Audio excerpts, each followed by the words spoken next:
Welcome to Marketing, Media, and Money, your go-to podcast for proven profitable strategies, secrets, and resources from industry experts and global influencers to help you scale your business, shorten your learning curve, and stand out in a crowded, noisy marketplace. Here's your host, award-winning marketing and media strategist and international speaker, Patty Farmer.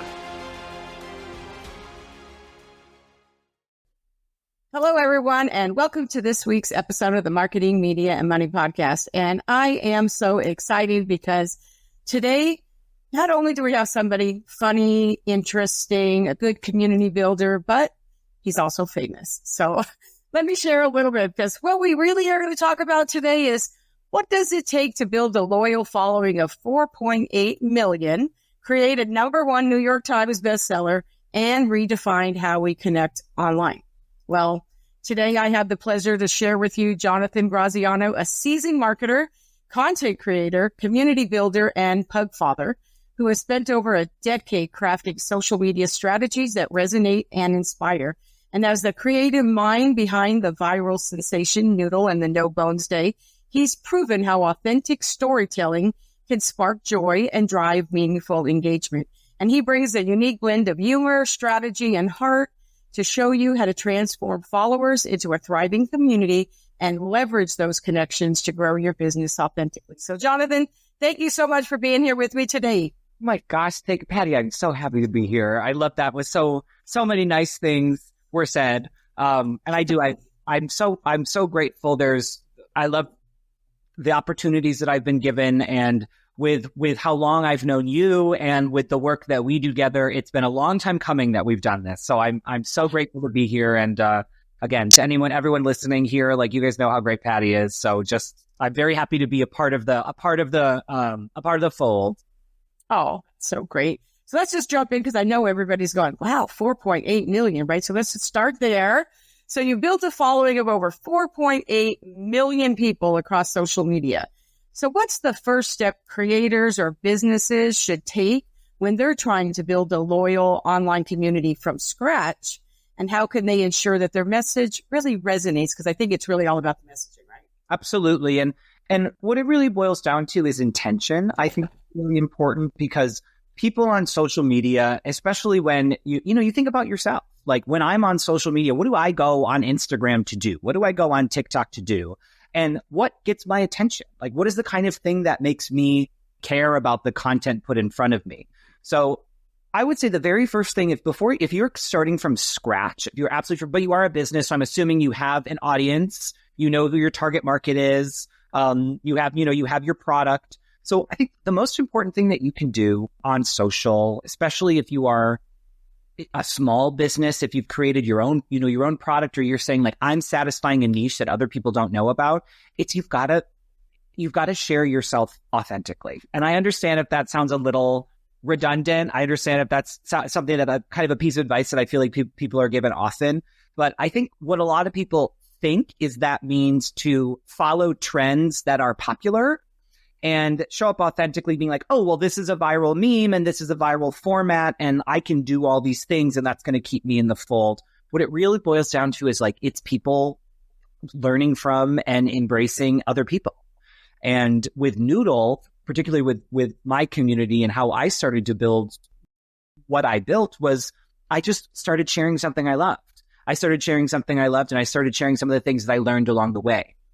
So I had never taken care of a dog before. I had just adopted this dog. And, for years we had developed this really funny personality around him. And he had a bit of a following, about 42,000 followers on Instagram. So not by no means nothing, but, nothing compared to what happened with Bones or No Bones and TikTok. But we had such a loyal community there because I was just sharing my day to day. And people would look at me and they'd say, okay, this is just a person like I am. But then when I'd come forward with a product, or I would come forward with a recommendation, people would really take what I had to say seriously, because my content was about me going about my day-to-day life and just interacting normally with my dog. And that's something that's applicable to all small business owners and anyone building a business. Like, there is so obviously your product and sharing the value of your product and your service and what you have to offer is so potent, but having people see that you are a person, right? It's having people see that you are a person and being able to be comfortable. I'm not just sharing what I know. I'm sharing what I've learned. I'm sharing how long it took me to get there, and really letting people in. And this might be a little bit of a long-winded answer, but I'll tell you one of my favorite quotes. Long-winded answer. You guys buckle up. I was listening to a different podcast with Mark Maron, a Mark Maron podcast, and he had RuPaul on his podcast. I love RuPaul. And he asked Ru, he said, Ru, when did you know you made it? When did you feel like you were successful? And, obviously being an entertainer is very different, but Ru told him, he said, I realized I was successful when it hit me that there was no wizard in the Emerald City. And it's just a man with a megaphone, and it's up to me to make it whatever success is that's what, there's no emerald, there's no wizard in the Emerald City. Like, success is when you feel you have become successful, when you recognize that you have achieved something you've wanted to. That's it. That's success. That's what it is. And I think that's really, really a powerful thing. It's different for everybody too, but with what you were saying, I really feel like because you did share and let people in behind the scenes and what it looked like to get there, and it wasn't like, oh yes, let me show you how to make, 6 figures in a week, right? Because it wasn't that.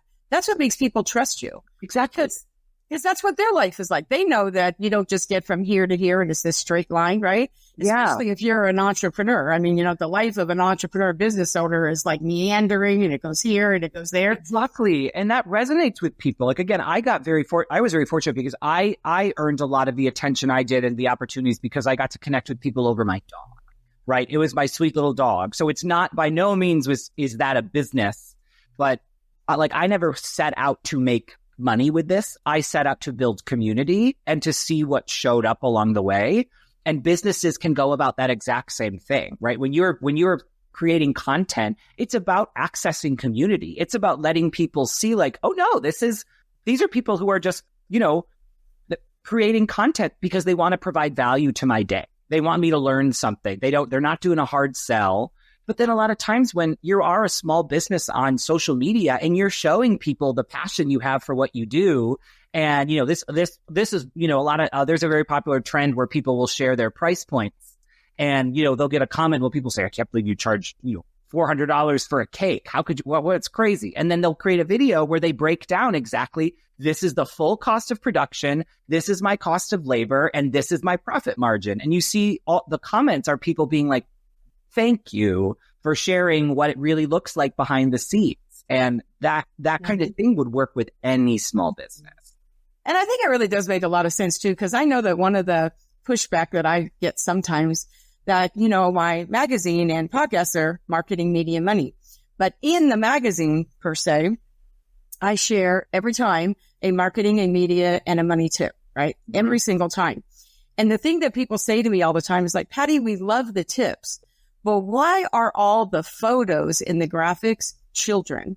Like, they're always babies and kids and stuff. And I'm like, well, for the obvious reason, because it stops the scroll. Yeah, that's the obvious reason. Yeah. Right? But the fact of the matter is, anybody who knows me knows I talk about it all the time. I have 6 daughters and 13 grandkids.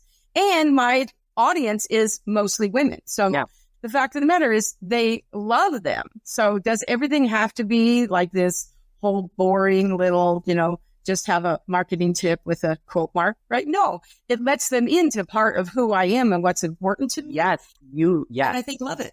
You've differentiated yourself in a way that is, obviously you have all of your professional indicators that differentiate yourself. Just like, there are lots of dogs on the internet. There are plenty of adorable, every pug is the best pug I've ever met. Mine is, and then I'll meet one on the street and I'm like, well, gosh, you're perfect.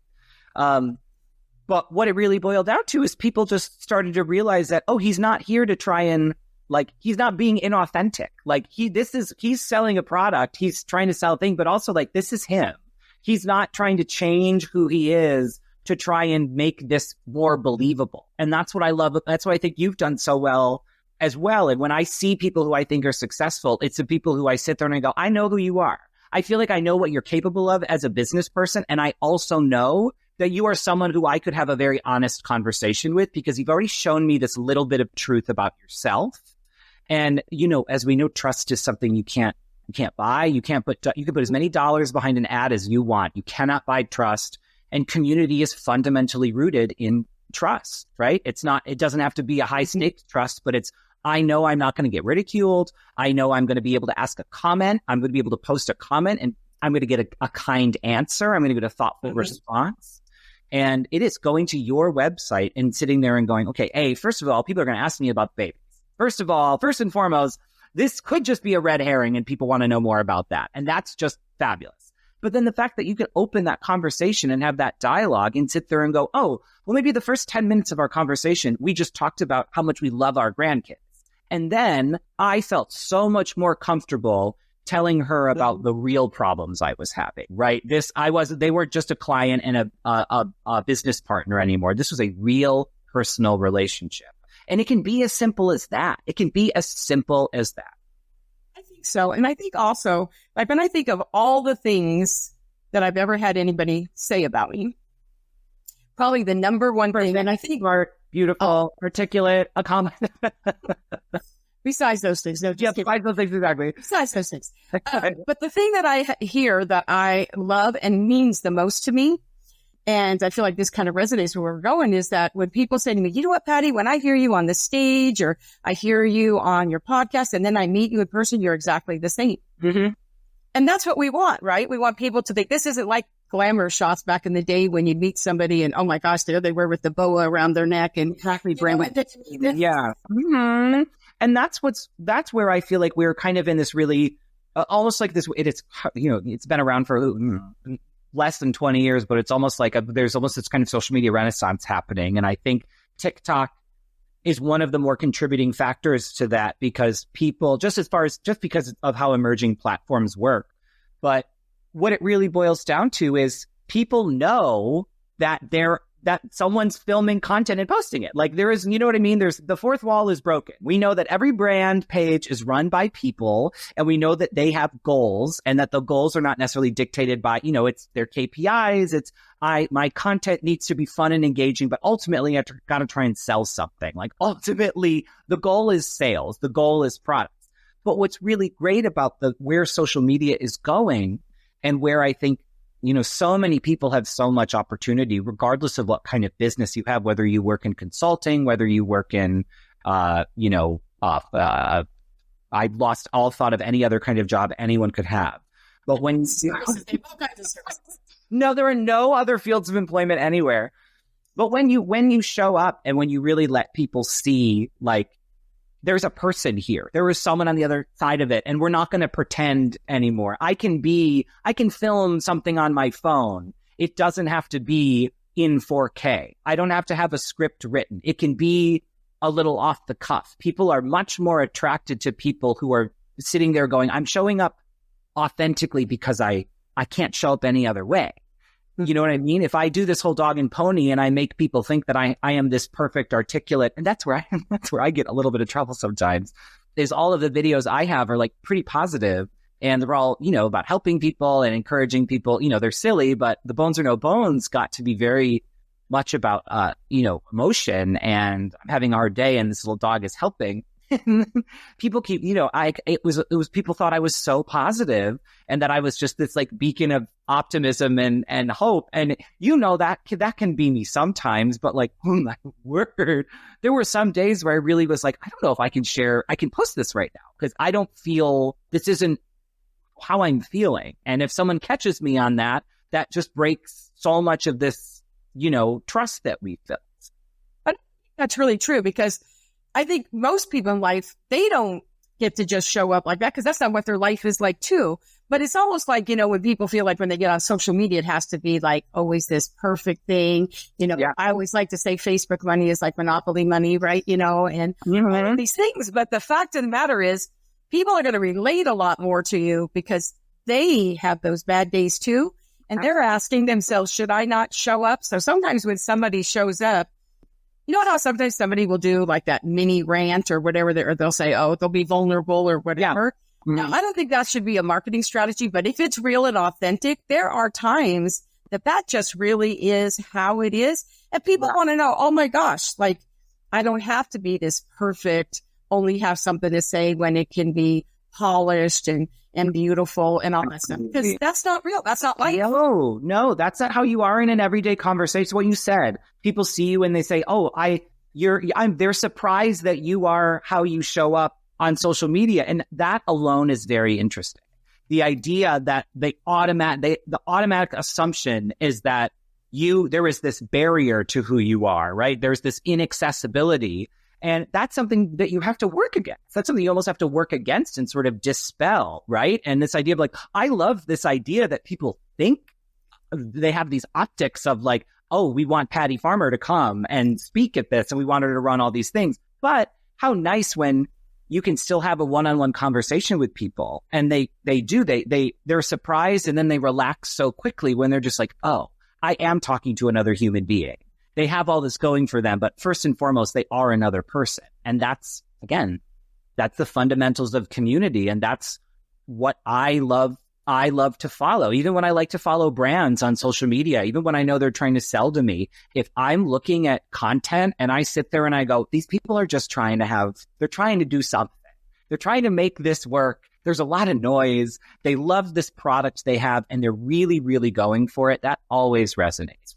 Always. Too. Always. Mm-hmm. So the success of Noodles and a No Bones Day, it highlights the power of storytelling, right? And I think storytelling is so important, not just in social media, but everywhere. But what do you think are the key elements of a story, right, that resonates with the audience? Because I have to tell you, when I first became a speaker and when I really started, doing more video and stuff, storytelling was the one thing that I really struggled with. It wasn't telling a story in my personal life. It's super easy to just tell a story. Yeah. And in business, it always feels like, oh, now you have to tell a story and you have to tie the story to a business principle. And like, why are you telling that story? So there's all these whole elements involved. Yeah. Really, but what do you think makes it so that what's the most important part of the story so it resonates with the audience and makes your content stand out?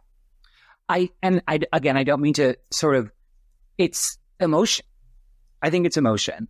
I think it's anytime you can evoke, and whether that can be a good emotion or a sad emotion, but anytime you are able to really move somebody in any direction, that is when you're able to be really powerful. And I think the only way that comes is when you're super honest, right? Is when you're super honest. And that doesn't mean you have to, bleed out on a page. But it's one of the things that I wrote a book about my little dog and how he had these days where he didn't want to go on walks. He didn't want to go on these walks. And the thing that resonated with people was the idea that there was this concern over that I'm feeling a certain kind of way and that's wrong. There's something wrong about, this, I'm not having a bones day. Every day what do you mean? I'm grateful to be here. I'm alive. I'm healthy. Every day's a bones day. But it's this idea that no, you could still, everything can be great. Everything can be fine. But sometimes you just need to take care of yourselves. And I can't tell you how many times I would get messages from people that were, especially because this got really big during lockdown, from doctors and EMTs and people,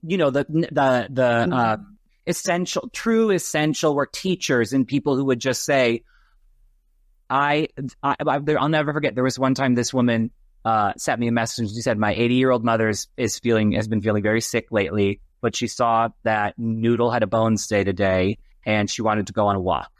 And that was it. That was the only message she sent me. And I sat there and I just went, how amazing that this tiny little connection that you can make with someone about, we're all having a hard time right now, but this little dog is going to make you feel a little something.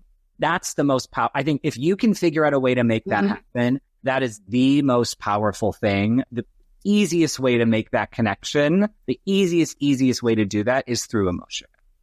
That is so true. And I feel like, especially, how it's connecting to life. But one of the things I do want to say is on social media and in communities too, right? Sometimes we do have challenges and sometimes we get negative feedback, right? And stuff. How do you manage negative feedback so that you can address diverse audience needs, right? And what strategies do you recommend for maintaining a positive and inclusive space when you have that community? Because the negative stuff does come up, sometimes people, they just love to, Oh yeah, and there's so many things that people. I'm gay. People, I get stuff about that, about my voice. People hate hugs. Like a lot of people just very breed specific stuff like that. And the one thing about me, Patty, that's actually quite interesting. I have quite a bad temper. I have quite a bad temper. Really? And yes, this is the thing. I've been in therapy for a very long time, and I've learned a lot of tools and strategies. But there will be times where I have said the thing I shouldn't have said, or I've left the comment I shouldn't have left because I just let myself go. And the first thing that I say in order to handle the negativity is to give yourself some grace. Give yourself some grace and keep the optics of this is on social media. It's very easy to leave a nasty comment. It's very easy to do that. It's much harder to say something to someone's face. So the first thing I say is give yourself some grace and just know that if someone is saying something negative about your content, it means that they did take something away. First of all, you got an engagement out of it. The second thing I would say is to try really hard to not be precious about your content. Try so hard not to be precious about it. You can be precious about your process and the way you come up with ideas, but when you post something online, especially if look at it as feedback. I will always sit here and say social media is a feedback focus group. Every single comment, every single post you put up, and you look at the threads, and not every post hits as hard, but if something goes viral, you read those comments and you listen to what people are saying. So the whole bones or no bones thing, I just started sharing whether we have a bones day or a no bones day. The comments, people started talking about, well, it's a no bones day, I'm going to stay in bed. It's a bones day, I'm going to get, that came from the comments. That whole thing came from what other people took from this. So then I would get comments all the time where people say, oh, is he sick? Like, oh, this dog is old, you should just leave him alone. You should just leave him alone. He's sick, he's old. I can't believe you would handle your dog that way. I can't. And I did. It would hurt sometimes. I'd sit there and I go, oh my gosh, do people really think that I'm hurting my dog? Do they think that he's not comfortable? Like, how is this happening? And I let my whole life revolve around your dog. He's my old dog. We've been doing this for years. Like, how on earth could I have been so blind to sharing this and think people would think this was positive? And then I really did. I took a step back and I just stopped being precious about it. And I looked at it objectively as someone who was critiquing it. And I learned a lot. I learned a lot from it. That's the biggest thing I could say. Separate yourself. Do not be precious about your content. Look at the comments and sit there and go, you know what? I clicked on this post. This person has 2 followers and they have no post. I'm not going to listen to a damn thing they say because they haven't made an impact on their own. They haven't made an impact on their own in any way. I'm certainly not going to take, you know what I mean? Like, you will not be giving me notes, sir. But if you look and you see this person has their own community and they leave something thoughtful, really listen to it. I think people are very quick to get angry on social. They're very quick to come up with a comeback or something. There have been many times where people have left thoughtful comments that have been like, I'll get nasty ones. And then all of a sudden someone will say, I would really appreciate it if you put captions in your videos. I really want to watch these videos and there are no captions. I'm quite disappointed in that. And I sat there and I went, oh, this is an accessibility thing that I did not consider. And this is a negative thing that I can then sit there and instead of thinking, oh, who is this person to tell me what to do? It doesn't fit the aesthetic. I can go, nope, this serves my audience. This adds value and is a good thing to do. And less people know that you're listening to, right? Exactly. They see that we're invested in you and they see that you're invested in them because you're listening. And I think really, even when people do leave negative contents, more than I know for me, and I've had conversations with people about it before, but I think more than the comment itself is how you handle. Exactly. That is what is everything. And there's another, not to keep pulling from drag queen Patty, but there is a very famous saying from one that it's not what you're called, it's what you answer to. And that's good. Yeah, it's that one that I've kind of kept in my back pocket for a while where I'll read some of these nasty comments and I'll just be like, you're incorrect. And I won't need to respond, but people can just be wrong. That's the other thing is you can also just be very confident in concluding that strangers on the internet are wrong. And then you can just, yeah, that's okay. That's okay. So let's kind of go a little bit deeper. Like there's a lot of talk in social media, right? And because of all the things that people are trying to do with it, we talk a lot about data, behaviors, analytics, right? These are all important things, especially because we're talking about sales, right? So ultimately, right? And so how do you use data analytics and behaviors to guide your content strategy and to make decisions about where and what to post?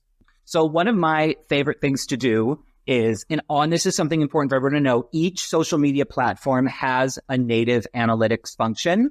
So even if you don't know where it is, TikTok, Instagram, LinkedIn, every single platform has a native metrics functionality. So anyone can track this stuff. What I've done is the first thing I ask myself, no matter what, whenever I'm creating anything and I want to do it again, is did this add value?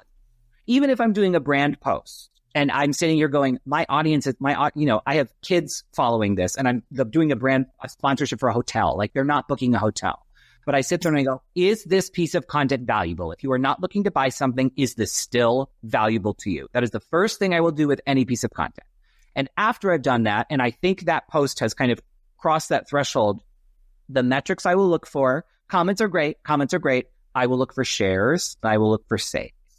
So those are the metrics that I will look at that help me to dictate whether or not something was effective. Because the algorithm, especially in places like TikTok and Reels, posts that go viral, listen to that. If you put up a post and it gets a couple 100,000 views, or it's a real outlier to something else that you've done, sit there and analyze why that was. You can go to the metrics and you can see, oh, it got a lot of comments or it got a lot of shares. And then you kind of take a step back, and this is where, and again, it's kind of obvious, but this is where you take a step back and you kind of think really strategically and you go, okay, what is the difference between a comment and a share? A comment is when someone wants to publicly engage in a conversation, and a share, if it's a share to their own personal profile, that says that someone likes your content so much. I'm assuming they left a little nice thing. They like your content so much they want to claim ownership of it. They want to associate themselves with the entire piece of content. So that is one of the biggest indicators that I will look for. And when Bones or No Bones took off, I saw a lot of the comments and they were all super fun. The shares were out of control. And I sat there and I knew, okay, so what's happening is people are scrolling through this content, and before they're even watching all of it, they want to make sure someone else in their community is brought in. And it's the key metric. It's the key metric I look for when I'm trying to measure the success. Even at GoDaddy, on my my professional job, when I'm trying to measure the success of anything, true success, I look at shares. Because also, not for nothing, you can put paid behind anything. You can put paid behind absolutely anything. You can buy comments. You can buy likes. You can you can put content in front of so many, you're going to get more. You cannot do anything to get someone to share something on the back end. You can't do anything to make that happen. So that is my key metric that I look for. No, I think that's really important because people get really hung up on vanity metrics, right? Oh, yeah. And it counts for a lot, like, especially if you think like certain platforms where you go, okay, like this, okay, I want to listen to this, but they got a lot of followers. What do they have to say?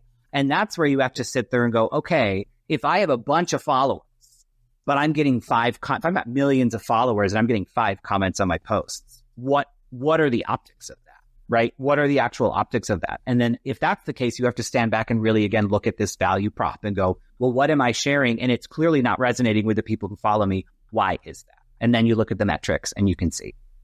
And I think there's other points of view on that too, because one of the things that I find interesting for me is on LinkedIn specifically. For me, I will, always when somebody contacts me and, they want to talk about working with me or hiring me for whatever, whether it's for speaking or marketing or whatever, one of the things I find that's interesting is when I ask them, in the conversation, how'd you come across me or find me or whatever, if they say LinkedIn, so that in this specific example, I will always go back and look and I'll say, well, they didn't really engage with me. And I'll ask them.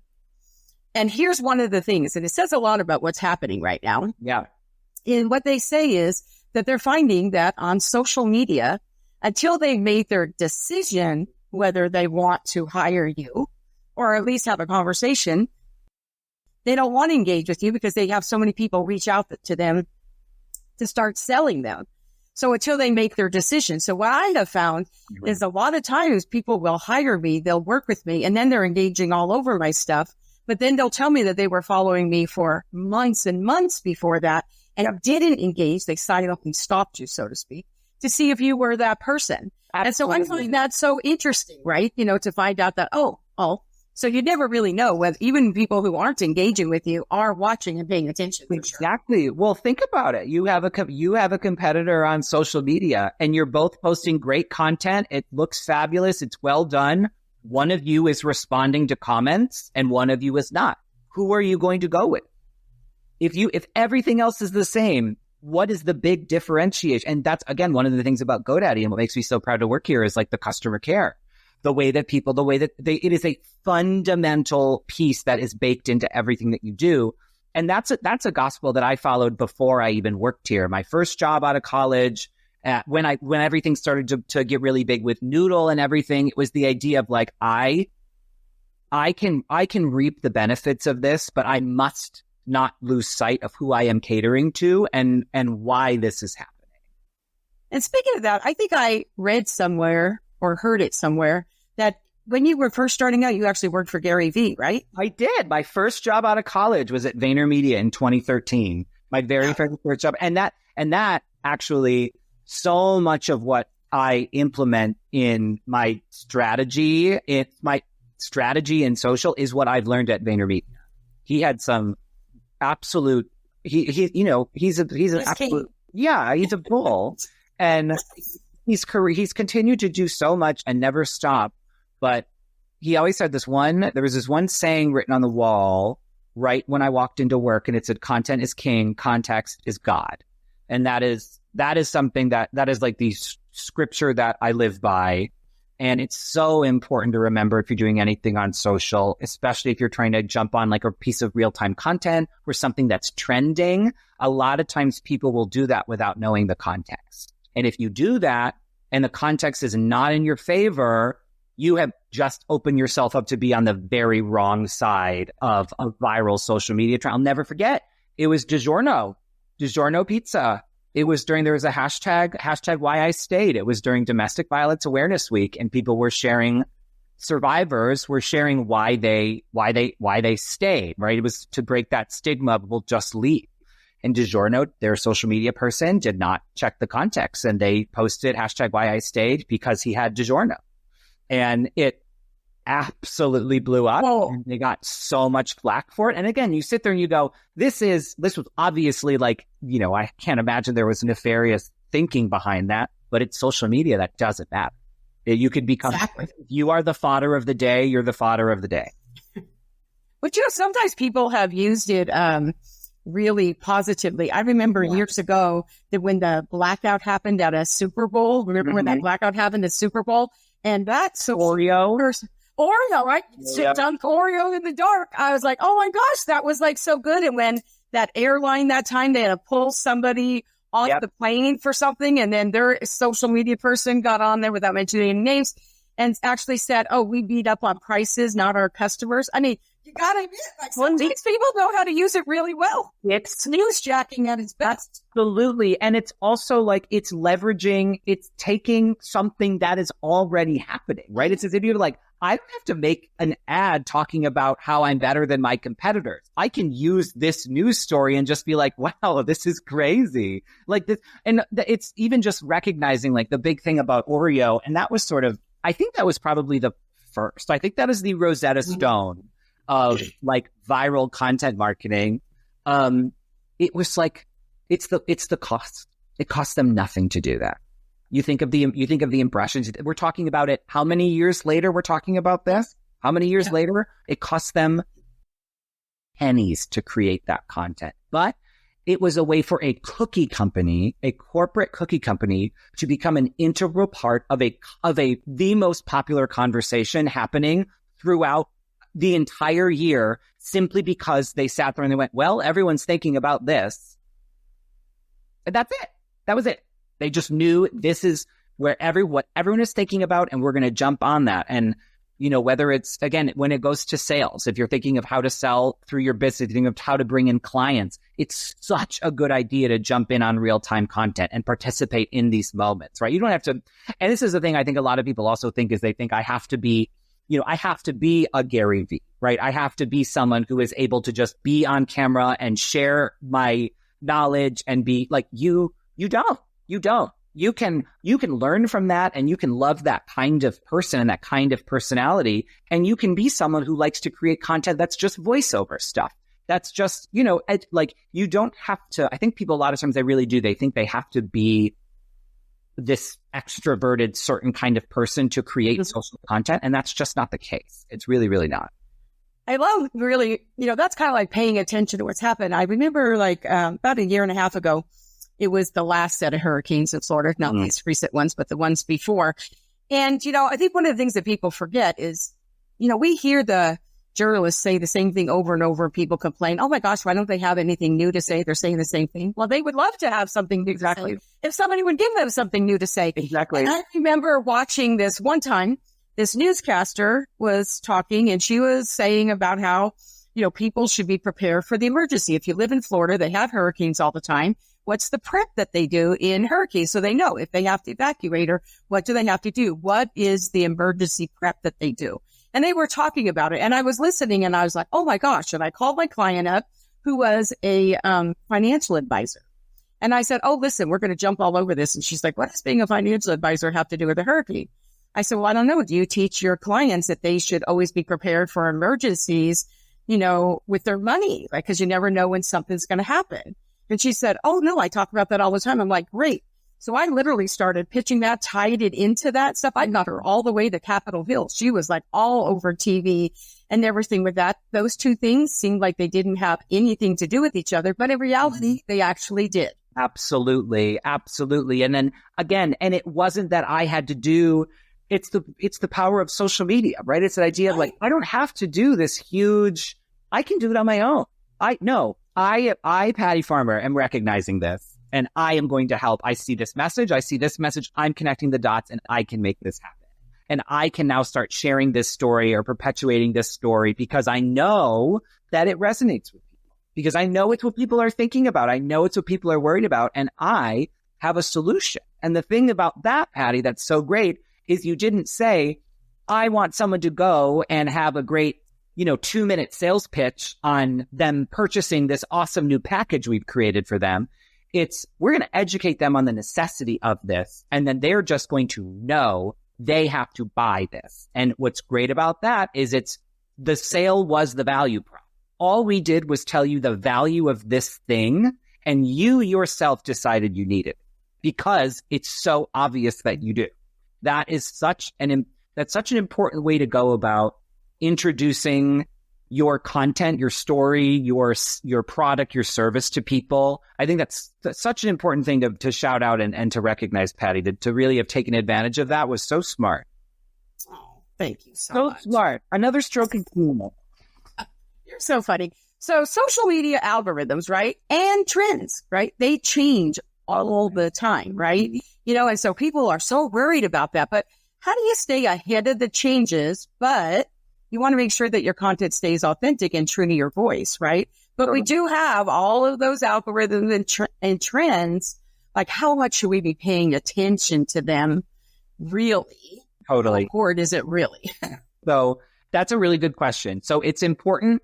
It's important in ways as far as if you are trying to stay very active in the day-to-day conversation on social, you really do want to be involved. You really, really do. Mm-hmm. If you are someone who is thinking a little bit more, Patty, can you repeat the question one more time? So I just want to know, how would you, with algorithms and the trends, how do you keep your content authentic and true to your voice? Forgive me. It totally left my head. So the algorithm it's important to recognize because first and foremost, these platforms are, especially places like Instagram and TikTok, the algorithms are the things that will decide what goes viral. Right. Those are the things that say like, the rules that predicate that are very different. But one of the reasons why TikTok got so popular during its emergence was because the factors that were dictating popular videos were engagements, likes, comments, and shares. So the videos that were getting popular were the ones people were watching. It wasn't necessarily the ones that were getting paid for. It wasn't necessarily the ones that were using the most strategic hashtags and all the right SEO terminology and, the correct images. It was just the content that was resonating, people was working. It was the pug who didn't have bones. That's what it was. The hashtag was bones. Like, you know, there was no hashtag follow for follow, a hashtag reach, like those hashtags that are very strategic. Those I didn't even bother to use because that was never something I was trying to do. Now, if you take the algorithm too seriously, you're never going to create anything that people want to see, is the big thing. Is like, you cannot, that's the little dance, is you have to create content that the quote unquote algorithm, the machine, is going to like, but the people you have to impress are the ones seeing the content. So the best way I found to go about doing that is, if you're going to use hashtags, try and keep it between 3 and 5 hashtags. No matter what platform? Yeah, no matter what platform, they do have value. They don't have the same kind of value on every platform. Like LinkedIn, they still have a lot of value because you can search the tab. Instagram, they still have a lot of value, but the Discover feed is much more popular. So it's like the shift, but hashtags are still a great way to get your content seen by people, even on places like TikTok. That's a great one. And then I would always, one of the things I learned from Gary, this is another thing I'll take from Gary, a way to appease the algorithm and to try and build your audience and drive sales is to remember, he wrote a book. It's called Jab, Jab, Jab, Right Hook. And it's a great book, but the cornerstone is the content strategy is 3 jabs to 1 right hook. And the idea is a right hook is like a hard sell post, a hard CTA. This is this is what I'm selling, and this is what it'll do for you. The right hooks are all of those sort of community posts that you have, right? Those are the ones that are like, this is how I've built my business. This is sort of the evergreen content, right? The stuff that's very much like, this is what people are doing. This is, you know, the kind of content I'm seeing that I like to share. So building out a strategy like that, when you're balancing out thinking, okay, if I just put up a post where I'm selling something, a really hard sale, or I'm driving to a link to sign up and register, I can still put up content afterwards that's about that. But it should be gamified. It should be something you can just watch. It shouldn't be something where I'm asking you to do something. Because then what happens is I'm just following someone who's just trying to get me to buy something that either I've already purchased from them, and now I have no need to follow them anymore because that's all they do, or I was trying to learn something from them, and now all they're doing is selling to me, and now I don't know what the value is. So that, I think that makes sense. Yeah, that's the strategy that I really try and implement, because people, again, if you're a business on social, they know you're selling. They know you have a product. They're following you because they probably like your product or they like your service. What's going to help them invite people in and share your content is when they sit there and go, I'm not part of a store. I'm part of a community. And that's where those left hook posts come in. That's a good line right there. I'm not part of a store. I'm part of a community. I love that so much. So now let's kind of switch a little bit here, because I know everybody wants to talk about, how can we monetize, right? It's all about monetizing.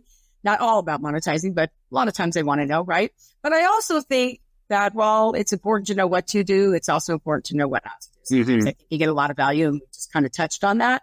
So what would you say really what should they be thinking? What are some indicators that it's time, or that a creator or business could monetize that community, right? Could monetize the community. They've done a good enough job. Now they can monetize it. But what are a few common mistakes they need to make sure that they don't do so they don't alienate that community? Great. So it's a really good question. And there were a lot of documented examples of this kind of thing happening.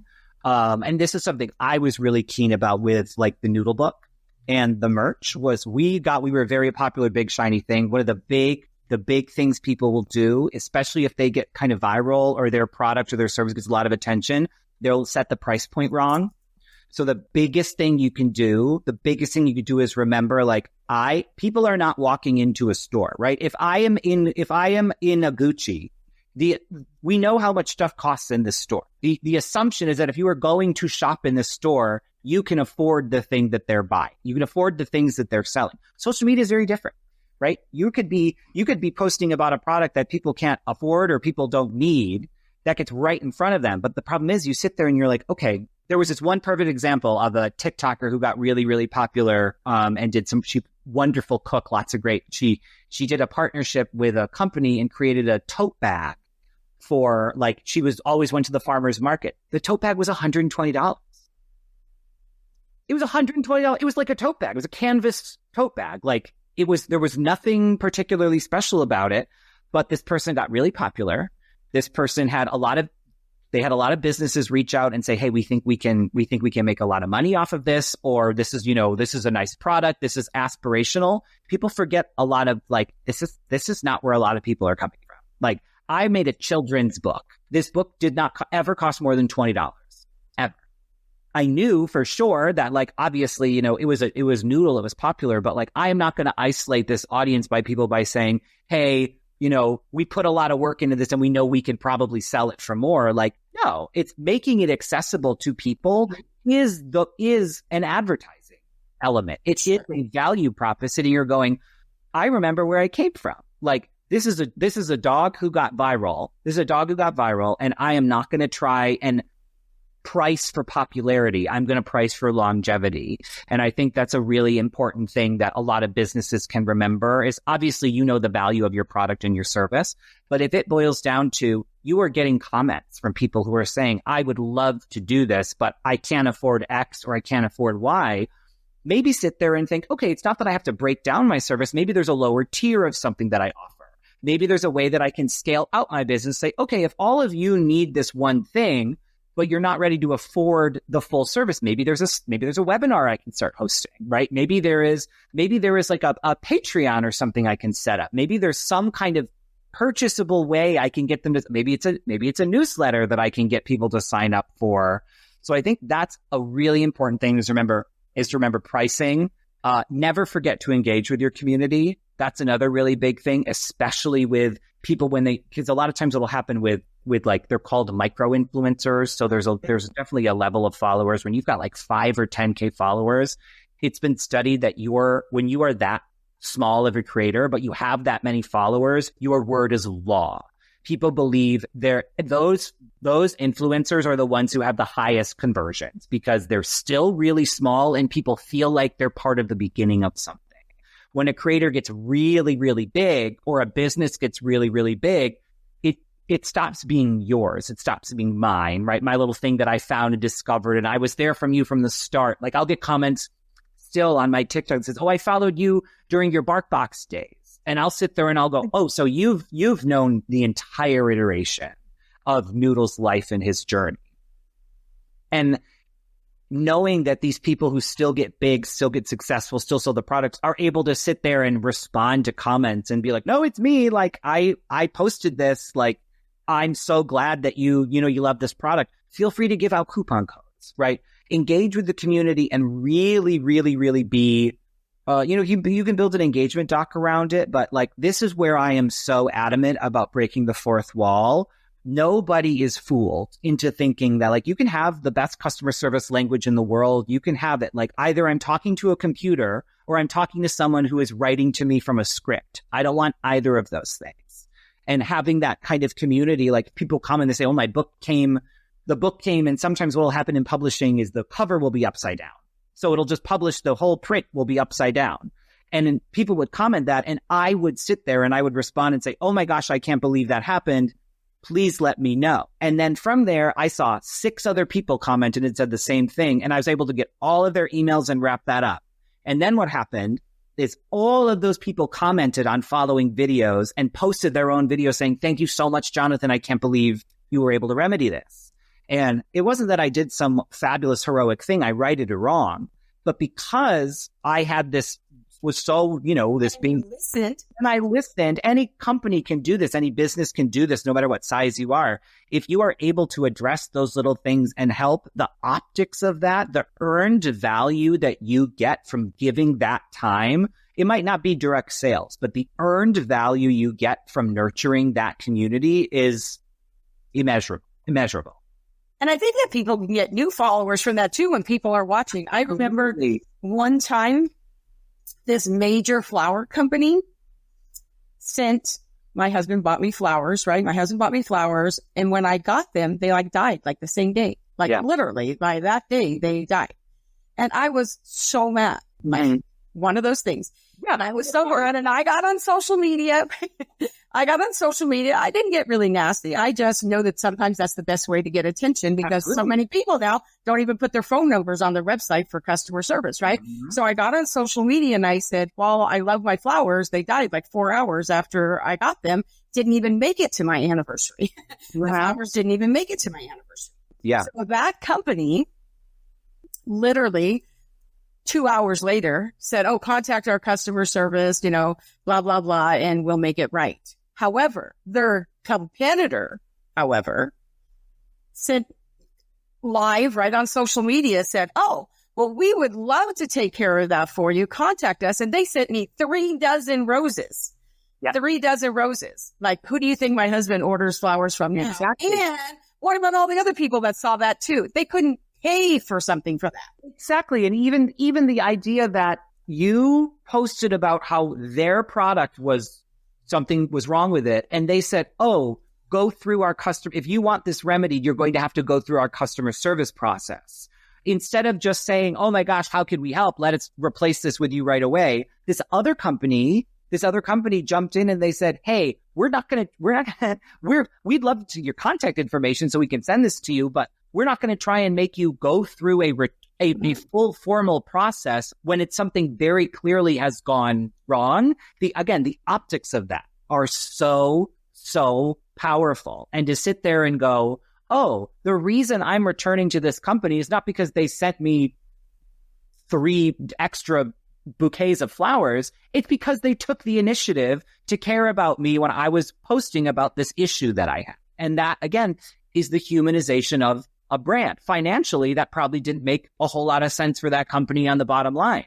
But in the big picture, it did, because now you're a return customer. And you post probably how many other people read that thought, oh, wow, look at how they jumped in and maybe now they're buying flowers. That's where you sit there and you go, hey, I'm trying to tell my boss that there's a lie. I'm trying to justify the financial cost of sending these flowers to someone who is actively not a customer of ours. And you sit there and you go, no, this is why you do those things. This is why, because not everyone's going to convert, but the ones that do, it's going to mean so much more than just a flower company. It's the story I'm going to tell on my podcast and the recommendation I'm going to give to anyone who ever asks me about these. It's so little tiny gesture is such a huge, huge thing. And I think that what we're sharing right now really ties back to trends. It ties back to storytelling, right? It ties back to being authentic and real and saying the real life stuff that happens. So all of these things, these are the things that happen. Yeah. But we're talking about platforms too, right? And technology and all of those things. So I have to ask you, Jonathan. Sure. What emerging platforms or technologies are you excited about? And how do you see them shaping the future of content creation? I mean, this is really what you do. And you are, like you've already talked about TikTok, this and that, but we get new things all the time, all the AI technology that's happening right now. So what are you excited about and how do you see it shaping the future of content? So the one thing that I'm most excited about, the platform I'm most excited about right now is Blue Sky. I'm most excited about Blue Sky. I think it's everyone, the things that are happening at Twitter is everyone is entitled to their opinion on that. As a marketer, as someone who has used that platform many, many times, it has lost a lot of value. To me personally, has lost a lot of value as far as it's truly just a different space. Blue Sky, not only is it backed by Jack Dorsey, which is a really big confidence booster for a lot of people because it's not another meta platform. People use meta platforms left, right, up, down, and center, but there is a lot of stigma that comes with, Threads. Threads was launched and people had so much promise over Threads, but ultimately it boiled down to just being this is just another Facebook. They already have Facebook, they already have Instagram. I'm just going to stay where I am. Blue Sky has really differentiated itself. And I think it's going to be a super popular place. It's just going to be a space where brands must be.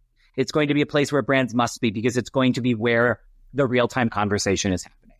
If I don't think Twitter is going X, I don't think X is going anywhere per se, but I do believe as far as, when it boils down to it, you think about which of these platforms are actual social networks, right? For sure. Facebook's a marketing platform. It's a marketplace. It's where you go to shop. It's where I'm going to look for a car. Like Facebook is a marketplace. Instagram is very much still a photo sharing space. Like X is a social network. It really is a social network. And Blue Sky it's not a competing social media platform. It's a competing social network. So that is going to be where people go to get their news. It's going to be a competitor to TikTok. It's going to be a competitor to Instagram. I think that's the platform that I personally am most excited about. I'm also really excited about Snapchat. Snapchat is it's a platform that works it skews very young. It skews very young. So if your product or your business is anything that serves where you do, catering for parties, you have a balloon company, whatever it might be. Snapchat is a really insanely popular platform with younger generations, specifically because adults aren't there.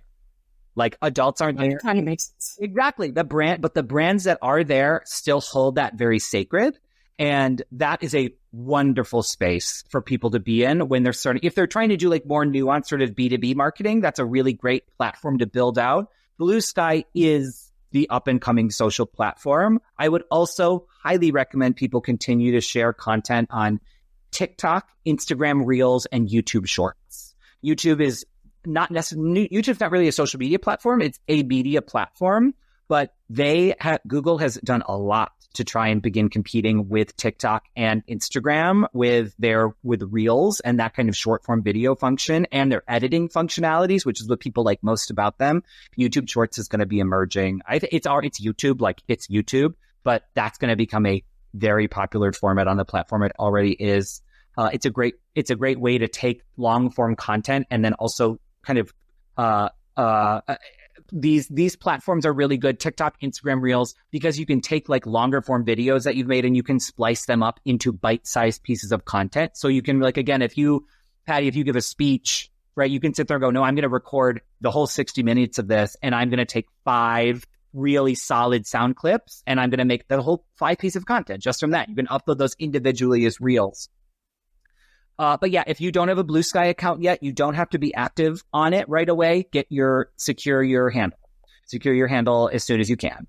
That is what I would. I think that is so important. Back in the Twitter day, right? When I used to say this to people, they were like, really, Patty? But I'm going to tell you, Jonathan, 84%, that's a large number. 84% of my closed business originated on Twitter. I believe that. Now, then I took it to wherever it needed to be for the appropriate place to be, right?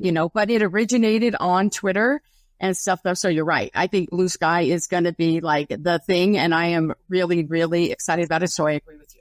Yeah. Okay. And you don't have to be ever at once is the other thing that I'll say is I think a lot of people also think, well, if I'm going to do social media, I have to do Facebook and Instagram and TikTok. If you just want to do one, pick one. If you want to do 2, pick 2. My advice is only do the amount of platforms you have the bandwidth to manage correctly. Oh, I love that. People always say to me, so Patty, which social media platforms should I be on? I wish I had $1 for every time I've been asked. Yeah. Right? And my answer is, I'm not like, the one where your ideal clients are. I'm going to be honest. I think the advice I just gave is advice you gave me. I think this is just a Patty Farmer original, and I just regurgitate it. But it's true because the bottom line is, the worst thing that you could do, it's almost worse than not having a platform, right? Is the idea that I have a platform and it's a ghost town, right? If you're saying I have a business and I'm open for business, but I haven't posted in 3 months and no one's responding to this now long list, what are the comments that are going to pile up, right? Customer service questions, right? People that are having issues with your content. If you're not posting actively to give people new places to post, it's all going to go on the most recent one. And then you'll go, okay, this last post has 50 comments of people who are just unhappy with their product and they haven't responded to anything.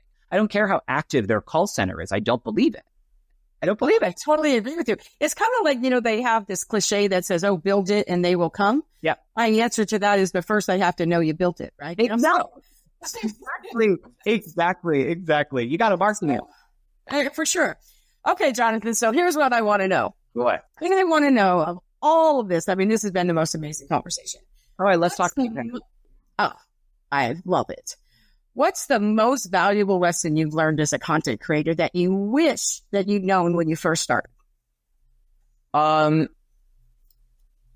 that closed mouths don't get fed. I second guessed myself for so long before I started posting content. I second guessed myself for so long because it didn't look good enough. I consider myself not a perfectionist, but I'm so close. And I'm very fussy and I'm very picky, and the videos wouldn't look good, or I'd post it and it wouldn't get enough views right away. And I would just go, oh, this means it's a bad piece of content. When you are creating content, the one thing that I learned along the way is to trust my gut and not listen to the metrics, right? You look at how things are performing and you learn from them. But if you're posting on a regular basis, you have to be fearless and you have to let yourself fail. You have to let yourself post videos that don't perform well when you really wanted them to. And you have to sit there and remind yourself, this isn't because I'm bad. This isn't because I did something bad. It's exactly what I wanted it to be. And then you move on from that. So that was my biggest one, is there are so many people who want to achieve this certain level of success but they just won't. They're too scared to do it. They're the excuses. I don't have the equipment yet. I don't have the right vision yet. I don't have the team yet. And I totally get that. I totally get it. But they have a phone. You have a phone. And again, closed mouths don't get fed. If you want a piece of this, you gotta just do it. And that's scary to do. And it's making yourself very vulnerable. But one of the things that I love about social media right now, especially with small businesses and things, and not even small businesses, any business, anything that you do, if you are willing to show up and be vulnerable with people and say, hey, this is something I love doing, and I want to show you why and take you along on this journey. And this is what people will root for you. People will root for you. Even. And that is something that we don't always get. And that is something that a lot of entrepreneurs have going for them that they don't even recognize, is even if you do not see yourself as a success, the fact that you had the balls to do this makes you 100 times more successful than so many of the people in your company. And that really, really, really matters. Oh, I love that. Okay, so here's my last question, Jonathan. You've turned this platform into a movement with millions of followers and a best-selling book. What's next? So what's next for me is I have really enjoyed being able to connect with people on this level. I would love to write another book. I adopted another dog, and he has another wonderful story. He is not, the perfect ideal international villain that Noodle was, but he's got his own lovely little story. And the joy that I found in just creating these little legacy stories has meant the world to me. So I'd love to create another book. I'm also planning to launch a podcast soon, my own podcast. I'm planning my own podcast coming up. I have no idea what I want to call it, but I love talking too much, and I have the equipment, and TikTok is such a great space for me, and I've absolutely loved it. And I have every intention of continuing to share all of my dog stuff and all the, oh my gosh, Milton's life and Nutmeg's life and all the stuff that I love doing, which got me to this place in the first place.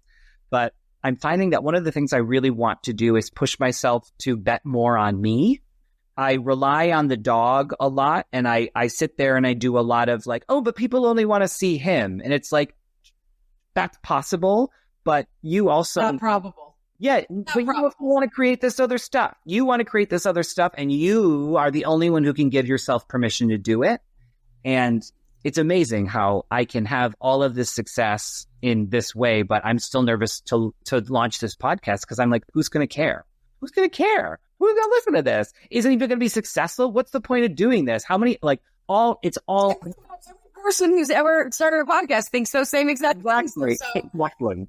It's because you're a content creator, which you're going to be able to take all of those things that you're feeling. And again, this whole journey that you're doing, right? And be able to share that too. And I love that. And it's that so much. Do it. I'm still have the thoughts. Like those thoughts are you're not going to stop second guessing yourself. You just have to have the courage to be like, I'm going to do it anyway. Exactly. Big thing. That's the big thing. I love it. So Jonathan, thank you so much for being here with me. Now I have to tell you, we talked about these different platforms. I know my audience loved you. I know they loved this episode, and I'm sure they took lots of notes, I'm sure. And of course, they can just push the button below, and whether they want to listen to it or watch it, that'll be great. Oh, yeah. Where should they come to connect with you? What is the best way, your favorite way to have people connect with you? Where should they go? So people, if they want to connect with me, I would love if you were to follow me on TikTok or Instagram. My handle is John Graz, JONGRAZ. That's where I post most of my stuff. And again, it's very just day-to-day things. But I'm also very active on LinkedIn. So if you have any interest in connecting with me, especially about this podcast, especially about like, if you want to talk to me about dog stuff, like social media, the Instagram and TikTok's probably the way to do it. But this in particular, I am on LinkedIn, and that's how Patty and I first connected, was on that platform. And I have a very special relationship with it because I think it's such an undervalued social media platform. I've got my own feedback for LinkedIn for sure, but it is a really undervalued platform. So if you want to send me a message there, it's just my name. I'm connected with Patty, so you'll find me there. But that's the best way to go about doing it.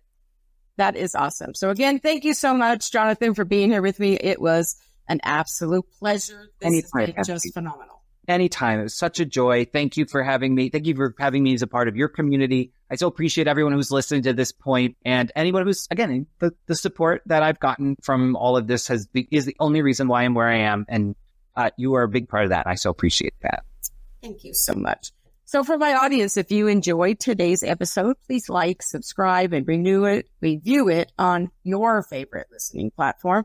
And if you haven't checked out our magazine, make sure that you check that out too. You can go to m3digitalmag.com. I'd give you a little sneak peek coming up. If you haven't seen or heard there's more to say. There's more to share about Jonathan. So stay tuned with that as well. We got more. It is not a gift.